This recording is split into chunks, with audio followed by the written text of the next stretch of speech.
Washington mornings on the Mall. 105.9 FM. And AM 630. WMAL. 7:37 on WMAL. Neiman, let me set this up, because this takes a little bit of setting up before we get to our guest. Item one. There is a computer program that has accurately predicted the victor in the last 5 presidential campaigns that shows that 2012 could be a repeat of 2000. You remember that? That's when one candidate won the popular vote, the other won the electoral vote. Well, that was George Bush winning the electoral vote and Al Gore winning the popular vote. That's right. It hadn't happened since 1888, but it happened in 2000. Could happen again this election cycle, according to this. Okay. Following you so and far. the guy who did this, his name is Alan Abramowitz. He did it for University of Virginia Center for Politics. Crystal Ball says the next Florida might not be Florida. It might be Colorado, Ohio, or Virginia. Item 2. A PPP, a public policy polling survey, it's a Democratic poll, released Tuesday, showed that Virgil Goode, who is a potential third-party candidate for president in the Commonwealth of Virginia, could win 9% of the vote if there were to be a three-way race between Obama, Romney, and Goode. And the predominant number of those votes would come from votes that would otherwise go to Mitt Romney.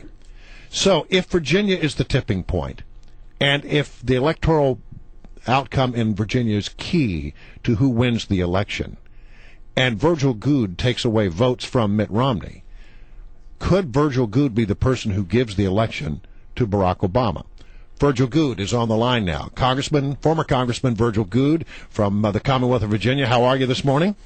Fine, Brian. How are you this morning? All right, so you're the guy who wants to be president of the United States. The polling says that you might poll 9% of the vote in the Commonwealth of Virginia, but many people will look around and say, but if he does that, he might be handing the entire election to Barack Obama.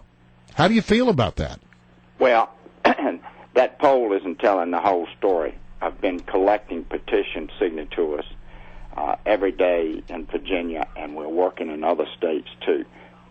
Persons are fed up with both Obama and do not like the Romney choice. They want a grassroots average citizen. If you want big money, you want Obama or you want Romney. Both of them are backed by hundreds of millions of dollars. We're running a grassroots campaign, not taking any donation, personal over $200, and not taking any PAC donations. If you want the same old stuff in Congress and in the White House, you should vote for Obama or Romney.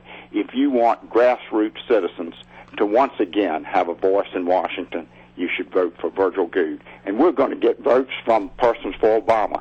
I had a straight-air Republican tell me, said, Virgil, I'm a Romney back. I'm going to vote for Romney, but I'm going to sign your petition because we've got to give some of the people fed up with Obama a choice. Yeah, now clearly they're not going to vote for Romney. Clearly, Congressman, you know there is this element out there in America. I don't deny that you're right about that. They're fed up with politics as usual. They don't like Obama. They don't like Romney. They're looking for another alternative. But if the polls show that the best you could poll is 9%, you're not going to win. And at the end of the day, you could be the kingmaker. In Virginia, the last poll showed me at 5. Now I'm at 9. I say we're gaining every day. And well, all right, fine. If the persons want a true change, a return to grassroots Americans having a say in government and having they being first on the list instead of the heavy hitters that are backing the Republican candidate and the Democratic candidate, then they should vote for Virgil Goode. Well, you may win Virginia. Of course, I don't think you will win Virginia. I don't think you think you would win Virginia, but you're certainly not going to win the general election. Well, let me ask you this. Do you think that Barack Obama has done a good job as president and deserves a second term? No. Do you think that Mitt Romney would be better than Barack Obama? No. You don't think he would be better? No, so you think he'd be worse? On key issues, Romney is like putty. The bad thing about Romney is he's going to lead Republicans in the House and the Senate.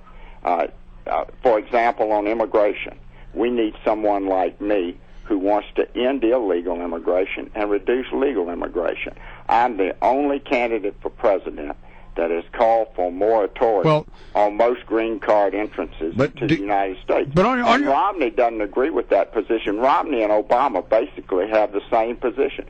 Obama offered a temporary amnesty, and what happened? Romney kept his mouth shut, wouldn't say that he opposed that. In fact, he gave some kernels of corn to those that want amnesty for illegals. All right, you may be right about that. I mean, on that one issue. Right about it. Well, let me ask you this though. I mean, you talked about grassroots, so people having a voice. I mean, I think there was a huge grassroots movement in 2010 when you had a whole bunch of Republicans, Tea Party type people, freshman Republicans elected, and don't you think that they will be able to hold Mitt Romney's feet to the fire?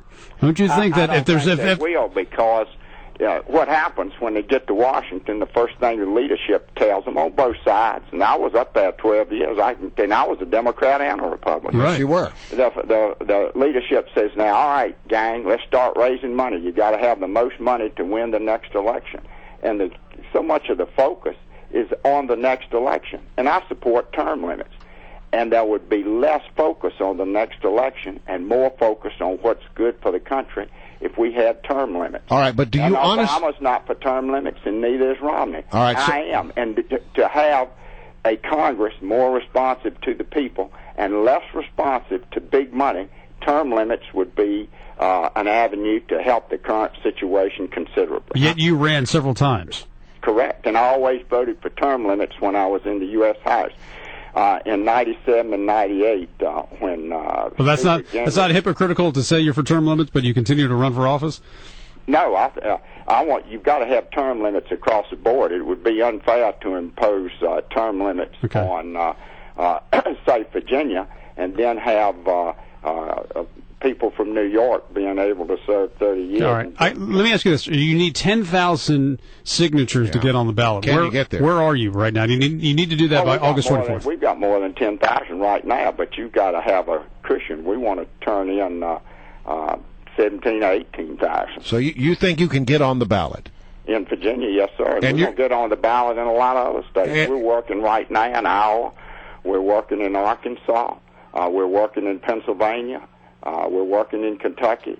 We're going to get on in Louisiana. We're working in Alabama. So we're on in 17 states right now. Then do you think you can actually win? Yes, we could win the Electoral College. As you pointed out, the researcher from University of Virginia, I believe, pointed out the 1888 election. But the most telling election was 1876. Samuel Tilden got a majority of the popular votes and didn't win the election. Rutherford Hayes won. Well, former Congressman Virgil Goode from the state of Virginia, Commonwealth of Virginia, thank you for joining us here on WMAL.